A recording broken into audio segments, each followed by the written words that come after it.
this is kind of a spin off of that talk. I'm going to be talking about using cyber attacks, or how they are cyber operations and how they've been used to leverage economic warfare against countries. Right? So this is what this talk is. It's not technical. If you want to get technical, we'd have to do something else. Okay, so let's talk about economic warfare. This is not a new term. Right? Countries have been using it for a long time. It's the use or the threat to use economic means against a country in order to weaken its economy and therefore reduce its political and military power. And we all know, you probably, most of you watch Fox News, right? No, I'm just kidding. So we have all these trade embargoes that have been going on forever against Iran and other countries that we have. Boycotts, sanctions, tariffs. If you ever read any of the documents from the State Department of the UN, especially for like Iran for their nuclear program, I mean, they've been blocking Iran in all kinds of ways. I mean, they froze $12 billion in cash for them and gave it back. Didn't pay them any interest on their $12 billion they had secured for, what, a decade or more. So this is not something new. Countries have been doing it for a long time. Back in World War II, part of special operations in the British military, they ran a program, part of special ops, called the Ministry of Economic Warfare. So we had a 16,000 person unit that was also tasked with sabotage, destroying things, and going out and doing reconnaissance operations. But part of their mission also was try to go in and cause economic chaos in the Nazi countries, and take down factories, bolts or whatever they needed to do, and they would call this chaos. And so they ran this whole program. And the only way I found out about this is I was giving a lecture to some intelligence people in Britain in the Churchill War Rooms, and I was walking down the hall and I saw this thing, Ministry of Economic Warfare, and I had never heard about it. So that's how I know about this. But this ran throughout the war, and it stopped. But we're going to talk about something new. This concept is fresh. When I say fresh, within the last couple of years.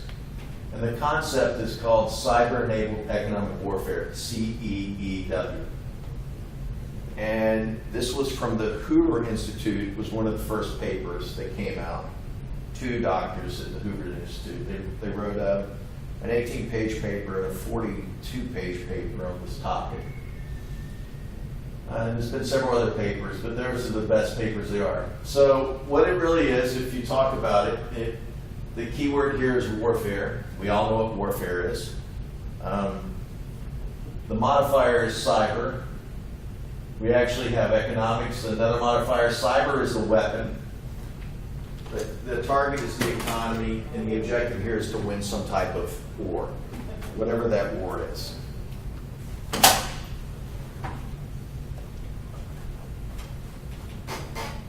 Okay, this is the definition. You can read it. But it really is about using cyber to go after another nation to actually weaken their economy in some way, whether that's military power or political power. Has anyone ever read Joseph Nye's book, Soft Power? It's an old book. Soft power is a concept, if you've ever read that book, or you've heard that term, I'm sure, soft power. Soft power is when we apply diplomatic or economic pressure against some other country instead of using the military. So we try to influence another country in some way, but not with military power. In cyber here, what they're trying to do with this is trying to influence a country in some way to actually cause some type of damage, whether it's political damage, make the country unstable somehow, or to cause them not be able to actually have national security. So, but we have to classify these attacks, and not every attack falls into this bucket. The first thing for these attacks, they have to be cyber-enabled, right? Stuxnet, if you look at Stuxnet, we all know Stuxnet. And Stuxnet was not economic. It wouldn't fall in this category because it wasn't about economics. It was about undermining Iran's nuclear program. It has to cause some type of economic harm. And that's the big kicker here. How do you actually figure out if an attack causes harm? If you've studied any of the 10K or 10Q reports that come out of the SEC for any of the corporations that have had cyber attacks, I know every one of you has gone out to the SEC, right? And read these reports on like when Sony had an attack? No? So if you read these reports, you can find very little cost damage in there related to an attack. It really doesn't show up on their bottom line at all, and their stock market prices, normally it has very little impact. So these are really hard to qualify. It has to degrade national security, so the Sony attack doesn't qualify because it was only about a movie, and it has to have some type of strategic intent. So any attack, if it's going to be classified an economic attack, a cyber-enabled economic warfare attack, it has to fit these 4 categories. So if it doesn't qualify. So in economic warfare, if we just look at economic warfare in general, China is winning against the United States. They have a long-term game to actually become the superpower of the world. It's been going on for decades. And eventually, I hate to say this, but the United States will not be the superpower in your lifetime. It'll actually not. China will become the superpower in probably another 15 years or less. And it's really about economics. China has had the long game. If you know anything about China and companies going there, Intel went to China decades ago, and Intel, when they went there, they were going to build a wafer factory. And so the Chinese government mandates when you take a company there, you actually have to hire people that are Chinese and train them in research about your technology. So they went there to save money because it was cheaper labor to go there, but they also had to pay Chinese PhDs, master's degrees and stuff to actually start learning how to make chips. Now China makes pretty damn good chips now. And if you read the reports back when this actually happened, the stock report said they were not worried about China because they said that China was at least 2 generations behind Intel. So they were not afraid that China would actually leapfrog Intel, but they're pretty close to getting ahead of Intel. And that's a long-term gain. It took decades to get there.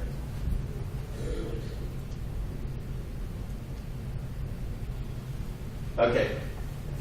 Economic warfare, espionage.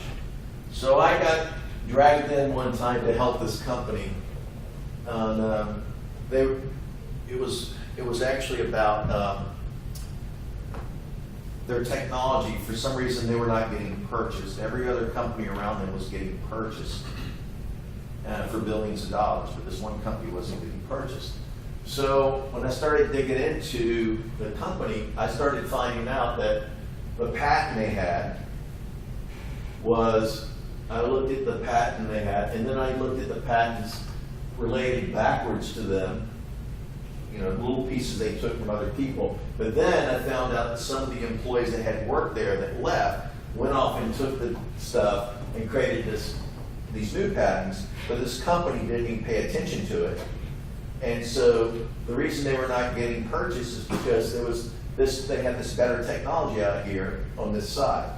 So the question the company had, and they're out of business now.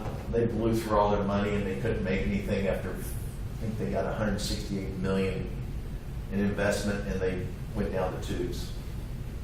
But the question that came up is, would this be an economic warfare attack or an economic espionage attack? And really it was about espionage, not warfare, because it was internal employees that took the information and left and then recreated it and then had a better company than the one they left.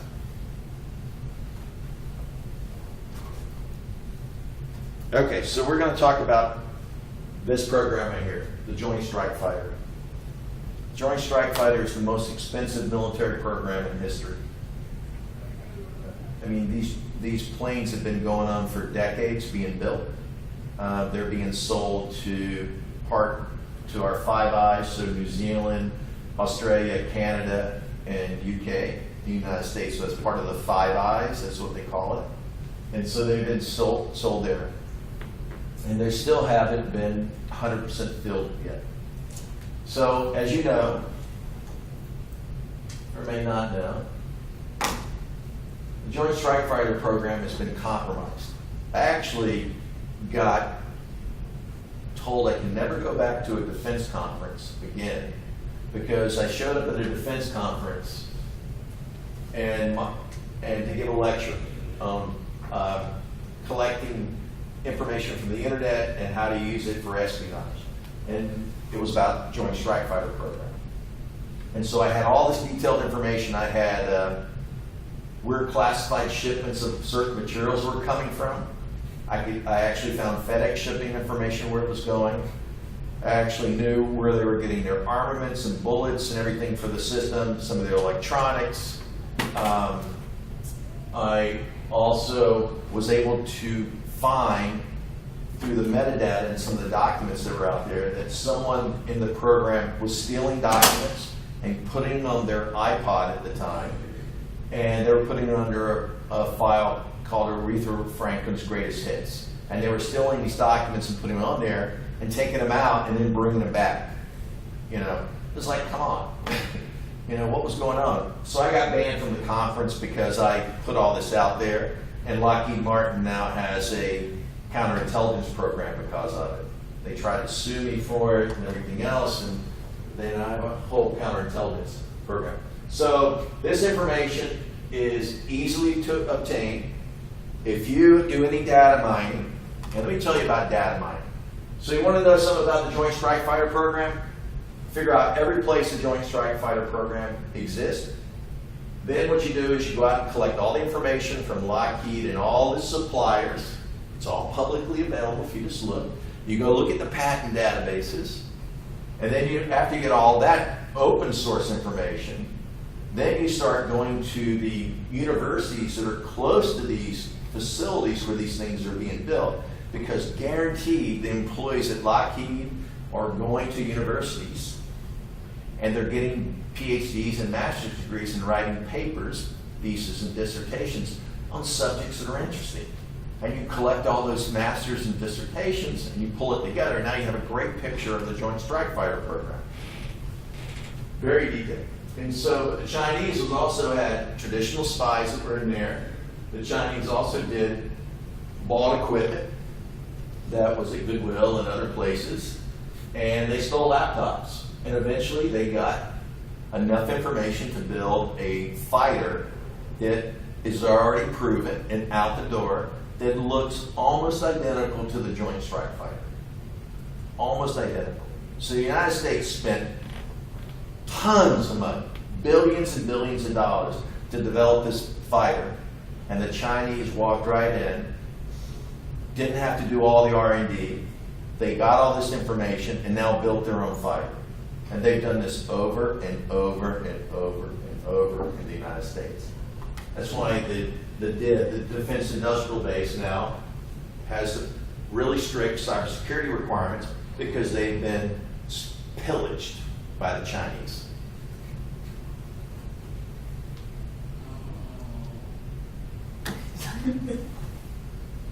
Okay, so anyone here have a security clearance? You did? I did. So were you in this breach? No, I was after that, thankfully. Oh, you're after. I was. So this is OEM, Officer of Personnel Management. They do a lot of the security clearances. So if you ever have to do a security clearance, you have to fill out a paper. I think it's an SF-184, or what is it? What is that number? Or 84? So there's this big long form you have to fill out. And if you're getting a top secret clearance, top secret SCI clearance, which I had for a long time, you have to fill out a massive amount of paperwork. They then send people out to interview the people you told them to interview, and then they find new people to interview, and they find more people to interview, and eventually they have a whole dossier, I mean seriously, on you, because I have mine, it's like this thick, and they get it all together, and then they give it to the OPM guy, says who's doing this, and OPM stores all this information and maintains this record of it. But also part of this record is other information. Fingerprints and stuff. So what happened? Allegedly, the Chinese broke into OPM across the internet. How the heck they got in? And then were able to find the data, which was in a database, and they stole 21.5 million records. So these dossiers were all electronic. They were all stored in some type of database. I have no idea how they were stored. I don't know if they were raw document printouts, digital images. I have no idea. And they stole it. Plus, along with that, if you ever got a clearance, you have to give your fingerprints. And your fingerprints, it's on a basic card. You give it to part of your security clearance, and they take it, and then they take those fingerprints and run them against the FBI database. They run it against the FBI database, and the FBI says, hey, Bumgarner's a criminal. He can't get a security clearance, or he's clean. He can have a security clearance. Well, so the Chinese allegedly got all this information, and there was something that happened recently that people are now saying, well, was it the Chinese? But part of this is the fingerprints, and the government came back and said, they got 5.6 million fingerprints. It doesn't really matter. They can't do anything with it. Okay, if you ever taken a fingerprint card, you can actually, on the fingerprint card, if you can take the photograph of the fingerprint for biometric systems, if you can send that signal, because if you take the fingerprint off, then you can actually take that, do the math against it in the database for a certain biometric systems, and then you can send that fingerprint into the biometric system without actually presenting actually a fingerprint. And so you can actually falsify someone actually accessing something and coming back. This is proven technology. I've seen it work. So stealing these fingerprints for people that have security clearances that potentially have to log on with some type of biometrics is a big deal. Because eventually biometrics are going to be common in some people. You're going to log on at your house, for a computer system, right? You're going to have some type of login. I mean, on your iPhone, it's already got my fingerprint, right? I always have to use my fingerprint to do that. So this is a big deal.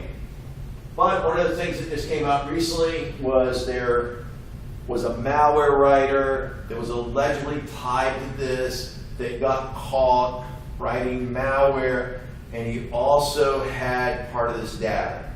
The question is, was he given some of the data? Was his malware actually used in this attack? There's a lot of little questions going on, so it's not clear if that guy actually was involved in the attack or he was just a scapegoat somehow. So yesterday, if you're in my lecture, you heard all about Saudi Aramco and my theories on the attack against them. This is not about that attack. So let's talk about Saudi Aramco, because this is why someone would want to attack them. Saudi Aramco is, based on this chart, is producing the most amount of barrels of oil in the world.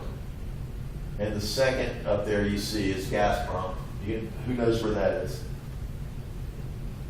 That's Russia. That's the main Russian oil company.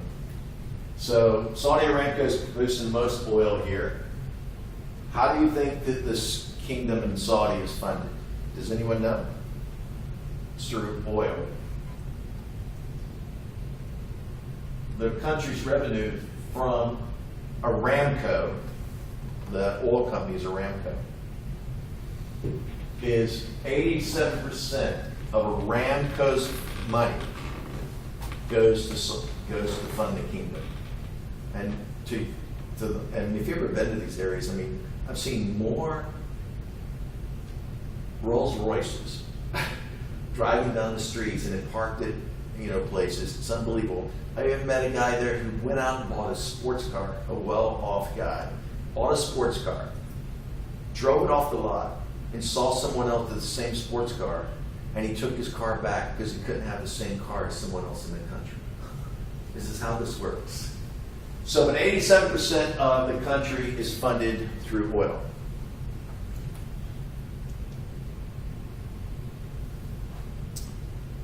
Recently, the new crown prince that was coming in to potentially take over the king's place in the future, he wanted to actually make Aramco a public company. Right now, it's owned by the state. He wanted to take 5% of the company, only 5%, and put it on the stock market. How much money do you think 5% of Saudi Aramco is worth on the stock market? Come on, take a guess. $1 billion. 500 billion. $2 trillion. 5% of this company's worth $2 trillion. They estimated that Saudi Aramco, if they could put in Donald Trump, President Trump wanted it to be on the U.S. stock exchange. So he was advocating on Twitter about being on the U.S. stock exchange. It would have changed the whole economy because they had investors from all over the world. They would have had a big infusion of cash, and it would have helped the Saudi regime. And they've been buying tons of new military weapons from us, and they've been putting down protests and killing activists and a bunch of other stuff. Well,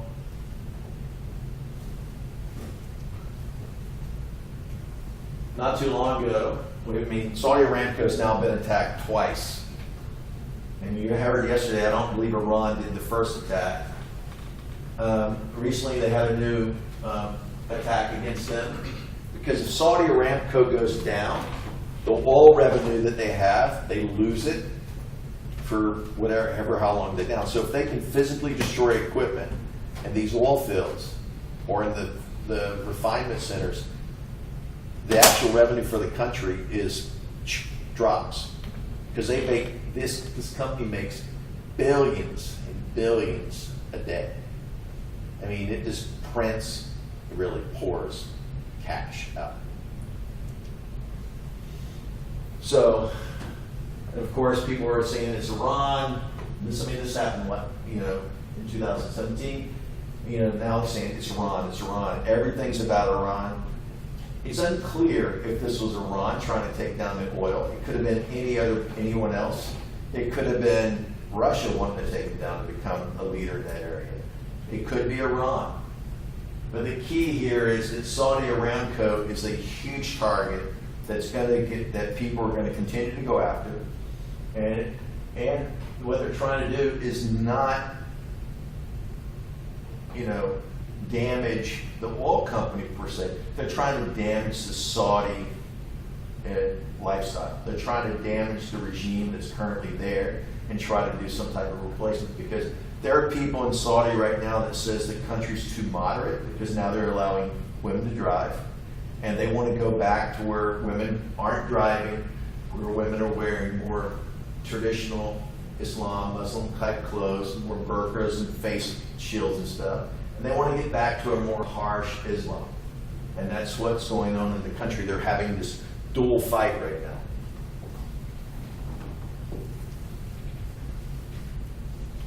And this is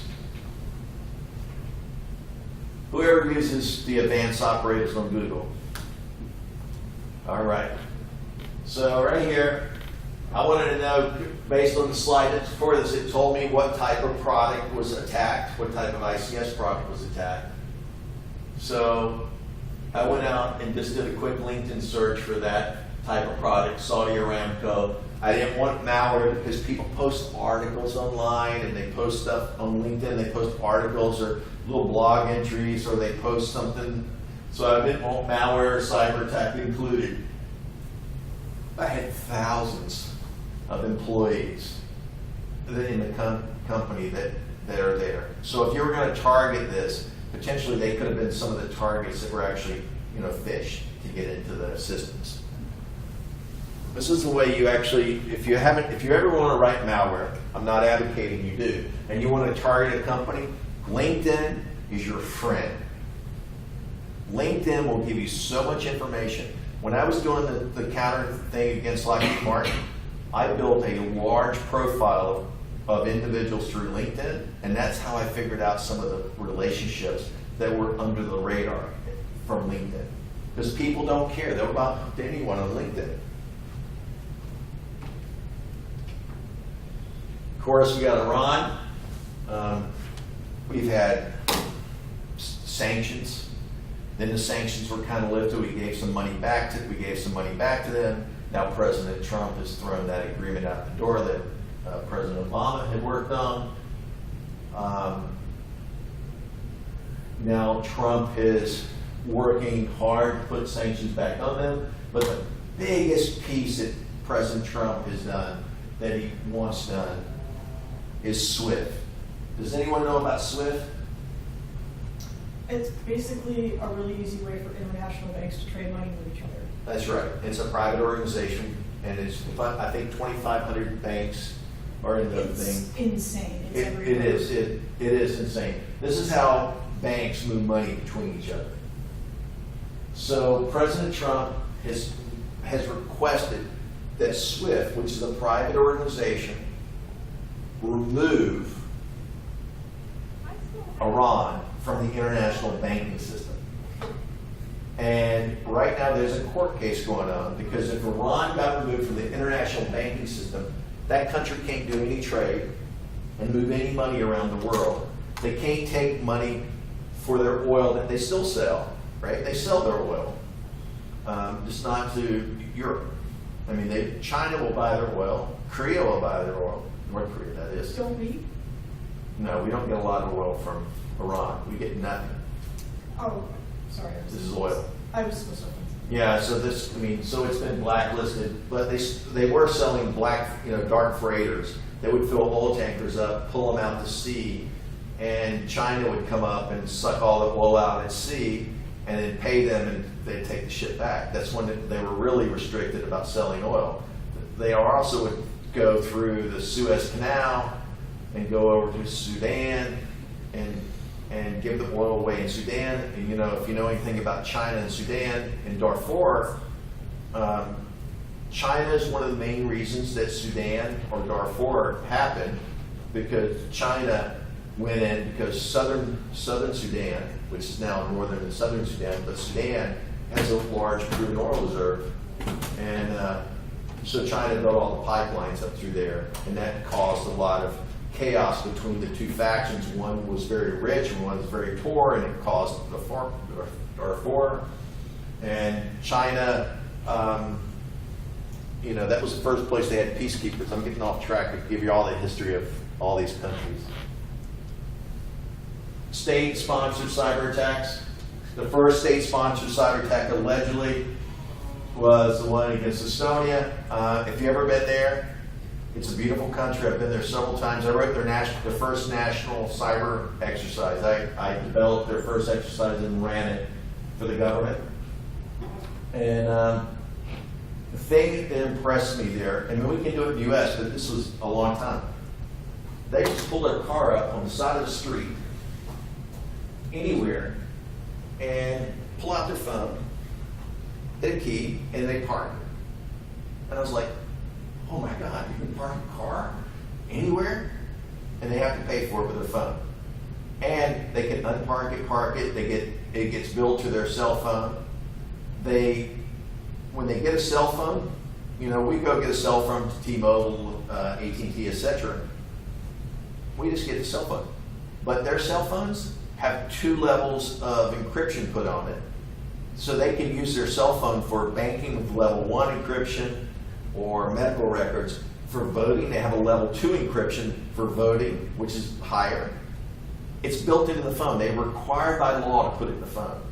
There's no, when you go there, no one asks you for money, ever. You don't pull out money, I'm going to pay. It's all electronic. Everything's electronic. I mean, you're using debit cards most of the time. You're doing wire transfers. You're paying by your phone. I mean, this country's so technologically advanced, it's unbelievable. This is the birthplace of Skype, by the way. Right? Skype was born in Estonia. So when this attack occurred, and it lasted for 10 days, they couldn't do anything. You could not go to the store and buy bread because the networks in the country were saturated, so you couldn't use your debit card to get bread. So part of the national security exercise that we ran was, there's a bank there called Swede Bank. They were trying to figure out how do they issue checks, a physical check, a checkbook, in a case of a national emergency, because they don't have cash. So how do we issue people checks so they can write a check to go to the grocery store? I mean, it was unbelievable, some of the things that I never even thought about occurring, because once this attack occurred, it shut the whole country down. All electronic medical records, all e-voting, everything. We got Ukraine, another Russian problem. United States and Europe find their business, and if you know, this is related to gas, because Ukraine is actually a transshipment area. They try to increase the costs in the pipelines, and then we got Crimea, which is the North Sea base, so Russia wants the country. And we have had 2 attacks now against the electrical grid, and both attacks took down portions of their grid in 2 different locations. Here's some of the attacks that have taken place in 2016. It was like a whole campaign. On December 6th, we had denial of service attacks and thefts against Ministry of Finance, Secretary, Pension Fund, 13th Defense Minister. We had railroads hit, infrastructure, electrical grid, seaports. I mean, this is a pure out campaign in the country to take it down. I mean, imagine if this happened in the United States. We'd be considered at war. And all of Ukraine is fighting against trying to get Russia out of their country. But Russia wants to take the country over. So let's talk about the railroad attack real quick. Their computer systems and public portals were impacted.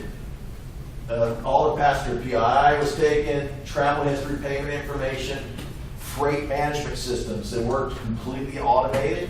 They had to go back and manually dispatching trains. They had interruption of cargo shipments. Their manifests were unreliable. They had some questions about what was in the car. And all their internal business systems are offline. This is a pretty substantial attack. And then we also had the Ministry of Finance that was hit. And the agency, you can see what it controlled. It controls the budget for the country pretty much. And they had physical damage to some of their infrastructure equipment, their networking gear. When I say physical damage, it's like they brick the systems. So when you talk physical damage, it's not always about destroying something that wants you to go up in smoke. You can actually brick it so it's hard to come back in. Data loss, disruption of financial transactions. We're talking about the Ukraine power attack real quick. This is the one that was the last one they had. And one of the comments I really like here, that experts, there's no experts, say that the country appears to be a test bed for cyber attacks that can be used around the world. I don't think it's a test bed for anything. I think Russia really wants to take the country over. They're not testing their attacks to use them someplace else. They're using them here because they want to take the country over. So let's go to the next one. Here is the electrical attack. So it occurred in 2016 at that location. I don't know why it occurred at 23:53. It's just an odd time. It occurred on December 17th. It hit the substation. They took it down for a bit, and it came right back up. You know, the question, when you read all the technical reports that are out on this, no one looks at, like, why pick this substation? you know, what was the reason this substation was picked versus another substation? Was it easier to get in? Was it not? No, there was other reasons. There were geopolitical reasons they picked this substation. I mean, this town itself is one of the key manufacturing centers in the entire country. It produces most of the automobiles in the country. They have 2 automobile factories there. It does all the steel production in the country, so all the steel mills are there. And so far, we got a couple of industries that are key for, you know, work. You know, automobile manufacturing and steel manufacturing. It has multiple chemical plants, and it's also the seat of some stuff that goes on in Poland. The other thing here is December 17th is a big day in history. Right? This is when the Russians at the time tried to have an all-Ukrainian Congress that were all Russians, and that created a revolution. So December 17th was just not some random date they picked. This was actually a place in history. And that's it. Any questions? No?